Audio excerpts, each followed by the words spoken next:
Opa! Voltando então, pessoal. Vamos continuar a revisão fazendo questões. Agora são questões que vocês têm no caderno 3, tá? Aí tem um texto do historiador britânico Eric Hobsbawm, onde ele fala o seguinte: ao contrário das revoluções do final do século XVIII, as do período pós-napoleônico foram intencionais ou mesmo planejadas, pois o mais formidável legado da própria Revolução Francesa foi o conjunto de modelos e padrões de sublevação política que ela estabeleceu para uso geral dos rebeldes de todas as partes do mundo. Do ponto de vista dos governos absolutistas, todos estes movimentos eram igualmente subvertores da estabilidade e da boa ordem. Na verdade, entretanto, os movimentos de oposição tinham um pouco em comum, além do seu ódio pelos regimes de 1815, e a tradicional frente comum de todos os que se opunham, por qualquer razão, à monarquia absoluta, à igreja e à aristocracia. A história do período que vai de 1815 a 1848 é a história da desintegração dessa frente unida. Nós vimos em história, né, que foi a continuação da era das revoluções, aquelas revoluções de 1820, 1830, 48, né, contra as decisões do Congresso de Viena, que terminou em 1815, Santa Aliança. É uma época de difusão, né, das ideologias políticas modernas, que vão se desenvolver durante a Revolução Francesa. Liberalismo, nacionalismo, socialismo começa nesse momento, né? O próprio conservadorismo, né, como nós comentamos. Muito bem. Aí a pergunta é o seguinte: sobre as doutrinas políticas atuantes na Europa do século XIX, julgue os itens. Então, peraí, vamos passar para outra página. Opa! Tá lá. Então, está destacado aqui, né, em amarelado, né, em mostarda, os itens corretos. Então, o item 1 e 2 estão corretos. O item 1 fala assim: apesar de suas diferenças, as ideologias políticas revolucionárias derivadas da Revolução Francesa tinham em comum as ideias de soberania popular, cidadania e igualdade de direito, entre outros. Verdadeiro. Por exemplo, girondinos e jacobinos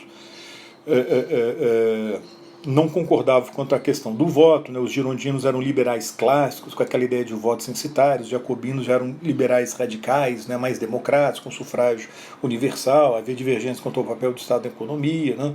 Enfim, a gente vai ter, entre esses grupos revolucionários, divergências quanto ao voto, papel do Estado e tal, se era monarquia, constitucional, parlamentar ou de república e por aí vai.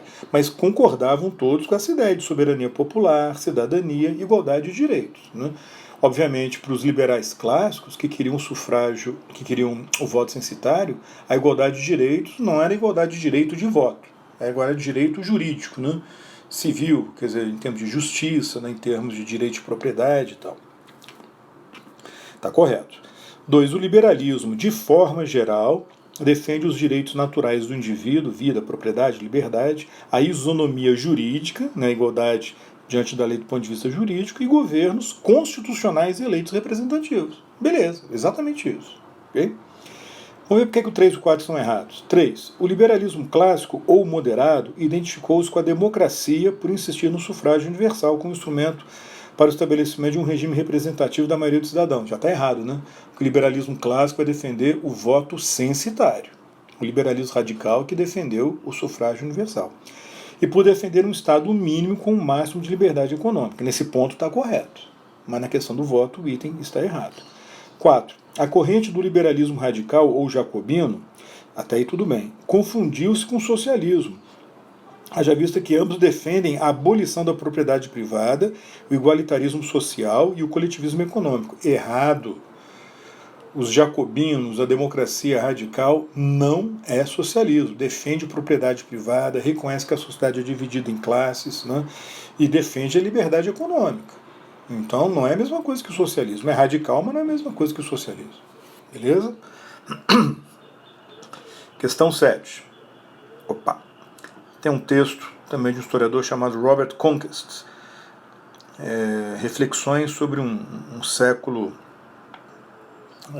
atacado, né, mutilado,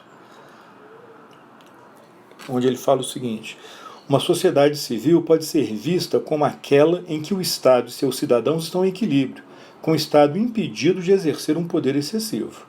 Uma sociedade consensual é aquela em que os vários elementos políticos entre a população aceitam métodos sistemáticos de compromisso e assim evitam qualquer coisa semelhante ao despotismo da maioria. Na Inglaterra, a liberdade e o governo da lei há muito precederam a democracia. Com efeito, poderia-se argumentar que somente aqueles que já praticam a política consensual estão aparelhados para fazer a democracia funcionar. Ou, colocando de outra forma, a democracia não tem como brotar completamente formada e viável das profundezas do despotismo.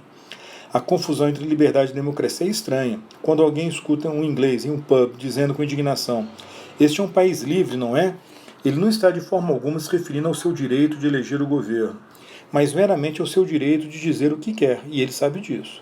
Não há nenhuma razão para que as pessoas mais sofisticadas também não vejam isso. Ele está dizendo que, no caso da Inglaterra, o liberalismo não democrático se desenvolveu primeiro, antes da democracia, assegurando a prática, o costume, o hábito, a aceitação da liberdade de expressão, de opinião, da ideia de que o governo tem que ser eleito, ainda que inicialmente por uma minoria. Depois, quando surge a democracia efetiva, ela já vai nascer num país com uma cultura, olhem só, pessoal, com uma cultura já preparada a lidar, a conviver com diversidade de opinião, né, divergência, né, de opinião, tolerância, né, liberdade de expressão. Então a democracia ela conseguiu se enraizar em países como a Inglaterra, porque o país já tinha uma tradição liberal, né, anterior. Agora, para um país de tradição absolutista, autoritária, de repente virar democrático é mais difícil, né, porque já não tinha aquela cultura liberal que teria se desenvolvido anteriormente. É o que ele está dizendo. Né? Se isso é correto ou não é outra questão, mas ele está dizendo isso. Eu, pessoalmente, concordo com essa visão dele. Né?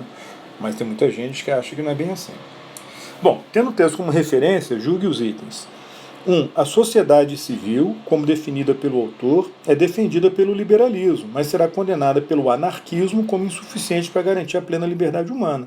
Está verdadeiro, como vocês estão vendo, porque a sociedade civil pressupõe a existência de um Estado, de um governo, né, que vai estar submetido à lei e vai funcionar de acordo com um compromisso entre os cidadãos. E os anarquistas são contra qualquer tipo de governo. Ok. Lá na frente, o item 2 está errado. Né?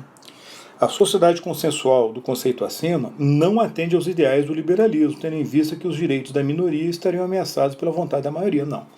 O liberalismo e a democracia liberal afirmam que todos são iguais diante da lei e os direitos da minoria têm que ser assegurados. Isso é o verdadeiro teste, né, de uma democracia ou de um regime liberal. Quer dizer, não é porque um grupo é minoritário do ponto de vista étnico ou das suas ideias ou, sei lá, da sua posição econômica que ele vai ficar marginalizado politicamente. Não, os direitos devem ser iguais.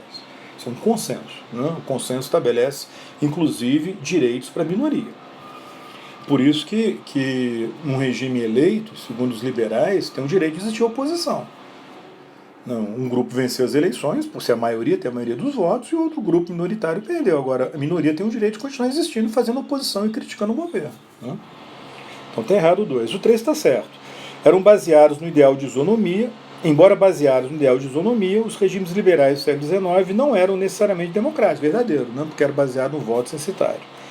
4. Por se tratar de um valor universal, a democracia tende a se desenvolver plenamente de forma homogênea e estável, tanto em regimes de tradição liberal quanto nos de passado autoritário. Não, ele está falando o contrário, né, que os países de passado despótico, de despotismo, vão ter mais dificuldade de desenvolver uma democracia. 5. A defesa da propriedade privada e da liberdade econômica como direitos naturais do indivíduo, feita pelo liberalismo, tornaram os países de forte tradição liberal como a Grã-Bretanha mais propícios ao desenvolvimento do capitalismo verdadeiro, apoiado. O regime, então, assegurou propriedade privada, direito ao lucro, né, proteção aos contratos, igualdade diante da lei. Então, foram fatores fundamentais. 8. Liberalismo. Sobre as características dessa ideologia política e econômica do século XIX, assinale a única alternativa incorreta. O que está errado é a letra E. Instituição de regimes democráticos na Grã-Bretanha e nos Estados Unidos, baseados no sufrágio universal para homens e mulheres adultos. Não. Inicialmente era só voto censitário masculino, no final, na Grã-Bretanha, na segunda metade do século XIX, aí surgiu o sufrágio universal masculino. Nos Estados Unidos já tinha na primeira metade do século XIX.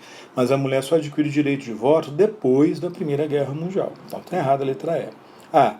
Defesa dos direitos individuais, vida, propriedade e igualdade, verdadeiro. B. Isonomia e igualdade de direitos, verdadeiro.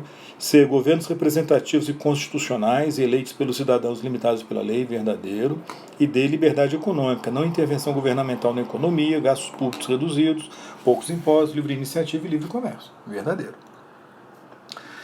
9. Assinale a única alternativa que corresponde à concepção liberal de governo, tal como desenvolvida por Locke e seus seguidores. John Locke, como a gente viu, é o pai do liberalismo político, né? Então, a única alternativa que corresponde à visão dele é a letra D. Ele vê qualquer governo como um mal necessário, ele e seus seguidores, né? E, na medida do possível, tenta restringir os poderes dos governantes. Eles não são anarquistas. O governo, pessoal, o governo é parte do Estado, né? O Estado, segundo os liberais, tem que existir. Porque ele vai proteger os direitos individuais, proteger a propriedade, a vida dos indivíduos, né? A liberdade, proteger esses direitos do indivíduo contra a ameaça a esses direitos que vão partir de outro indivíduo, e olhem só, do próprio governo. Por isso que todos têm que ficar submetidos à lei, os cidadãos e os governantes. É um Estado de direito, todo mundo subordinado à mesma lei. Ok? Então, a letra A está errada, que fala assim, vê a realização plena do indivíduo ocorrendo exclusivamente na submissão da vontade individual à vontade da maioria. Não, é a garantia do interesse individual e não ficar submetido à vontade da maioria. B. Vê na democracia social, quer dizer, sem classes sociais, a melhor forma de governo. Não, Os liberais não estão querendo abolir as classes. Os socialistas querem isso. C. Propunha formas republicanas de governo com a consequente abolição das monarquias existentes. Não, Locke e seus seguidores defendiam um regime liberal monárquico com um parlamento forte. Sem absolutismo, mas com uma monarquia e um parlamento. E sugeria que a propriedade é uma convenção antinatural e contrária à liberdade individual. Não, a propriedade é um direito natural, não é antinatural. E por fim, questão 10 fala assim, por que nasceu do José Guilherme Merquion, foi um diplomata, ele já faleceu, brasileiro, e um grande pensador. Tem esse livro, Liberalismo Antigo e Moderno. Ele fala assim, porque nasceu como um protesto contra os abusos do poder estatal, o liberalismo procurou instituir tanto uma limitação da autoridade quanto uma divisão da autoridade. Assinale a única alternativa correta sobre o liberalismo. Vamos ver. B. A limitação da autoridade implicou o estabelecimento de governos eleitos e constitucionais. O governo é eleito e limitado pela lei, você limita a autoridade. Ao passo que a divisão da autoridade resultou na criação de 3 poderes separados. A autoridade do Estado foi dividida em poder executivo, poder legislativo e poder judiciário. Essa é a resposta. Vamos ver porque está errado o resto. A. Ao negar a necessidade do Estado ter qualquer importância na sociedade moderna, ou mesmo de existir, o liberalismo aproxima-se dos ideais do anarquismo, com quem compartilha uma visão libertária contrária à autoridade de uma maneira geral. Errado. Acabei de comentar que para os liberais o Estado tem que existir. Tem que ser limitado, mas ele tem que existir. C. Central no pensamento liberal é a defesa dos direitos naturais do indivíduo e da isonomia, isto é, a instalação de regimes democráticos de soberania popular, baseado no sufrágio universal, como aqueles instituídos nos séculos XVIII e XIX na maior parte da Europa e da América. Errado. Naquele período, na maior parte da Europa e da América, os regimes eram baseados no voto censitário. D. Um dos abusos do poder estatal mais temido e rejeitado pelos liberais é o intervencionismo governamental na economia, predominante nas décadas que antecederam a Primeira Guerra Mundial. Não. Antes da Primeira Guerra Mundial é o que? No século XX, o século XIX, o que a gente vai ter é o predomínio do liberalismo econômico, da não intervenção estatal na economia. A partir da Primeira Guerra Mundial que a intervenção cresceu. O poder do Estado deve ser limitado, segundo o liberalismo, salvo quando os interesses coletivos estão em jogo, como na questão da propriedade privada, que só pode ser tolerada quando cumpre um papel social, isto é, permite uma redistribuição de renda por meio de uma ampla tributação. Errado. Para os liberais, a propriedade privada é um direito individual, não está condicionado a essa questão coletiva, não. Social, não. Ok? É isso aí, pessoal. Então, uma revisão básica aí de liberalismo, conservadorismo, né, as ideologias de uma forma geral e do Weber. Beleza? Até a próxima. Tchau, tchau.